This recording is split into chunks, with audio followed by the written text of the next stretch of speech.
ఒక లక్ష్యం కోసం సత్యసాయి అవతరించారని ఏపీ సీఎం చంద్రబాబు అన్నారు. సత్యసాయి శత జయంతి ఉత్సవాలకు ముఖ్య అతిథిగా హాజరైన ఆయన సత్యం, ధర్మం, అహింస, శాంతితో కొత్త అధ్యాయానికి శ్రీకారం చుట్టారని తెలిపారు. మానవ రూపంలో మనం చూసిన దైవ స్వరూపమే సత్యసాయి బాబా అని చంద్రబాబు కొనియాడారు. భగవాన్ శ్రీ సత్యసాయి ఈ పుణ్యభూమి పుట్టపర్తిపై ఒక లక్ష్యం కోసం అవతరించారు. ఒక పర్పస్ కోసం అవతరించారు. సమాజ సేవ, అసాధారణ శక్తులు, సమస్యకు పరిష్కారం, ఆధ్యాత్మిక భావన, ప్రశాంత జీవనం, ముక్తి మార్గంతో శ్రీ సత్యసాయి కోట్ల మంది జీవితాలను ప్రభావితం చేశారు. 8 ఏళ్ల వయస్సు నుంచే ప్రార్థనలు, పాటలు, భజనలు, కీర్తనలతో దైవ చింతన కలిగి మిగిలిన పిల్లల కంటే బాబా భిన్నంగా ఉండేవారు. ఆయన ఒక పర్పస్ కోసం ఈ భూమి మీదకి వచ్చాడు. అది వచ్చింది కూడా పుట్టపర్తి. ఇక్కడే మీరు చూస్తే ఆయన ఇక్కడ పుట్టారంటే ఎప్పుడు కూడా దేవుళ్ళు అవతారం ఎత్తినప్పుడు ఎక్కడో ఇక్కడ అవతరిస్తారు. అలాంటి సత్యసాయిబాబా గారు ఈ పవిత్రమైన భూమిని ఎంపిక చేసుకున్నారని చెప్పి కూడా నేను మీకు తెలియజేస్తున్నా. ప్రపంచానికి సాయి సిద్ధాంతం ద్వారా జ్ఞానాన్ని, సన్మార్గాన్ని చూపించారు.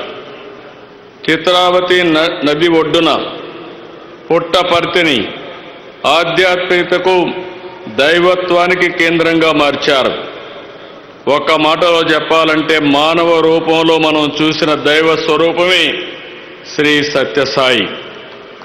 ఆ మహనీయుని శత జయంతి సందర్భంగా ఆయన సేవలు స్మరించుకోవడం మనందరి అదృష్టం. ఆయన చెప్పిన సిద్ధాంతం love all, serve all, help ever, hurt never. ఇదే ఆయన మనకు బోధించిన విధానం.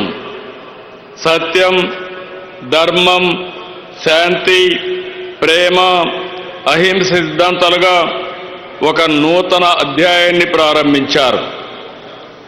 1960లో బాబా స్థాపించిన శ్రీ సత్యసాయి సంస్థలతో సేవలకు ఒక రూపం వచ్చింది.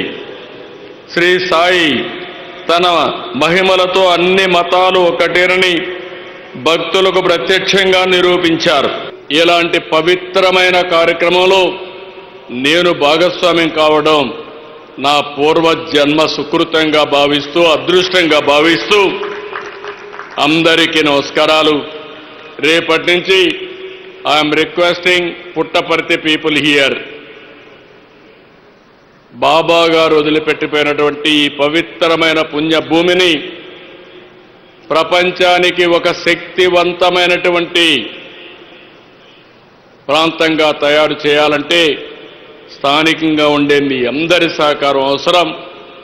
అందరం కూడా దీన్ని ముందుకు తీసుకుపోవలసిందిగా మరొక్కసారి కోరుకుంటూ, జై సాయిరామ్, జై భారత్, జై తెలుగు తల్లి.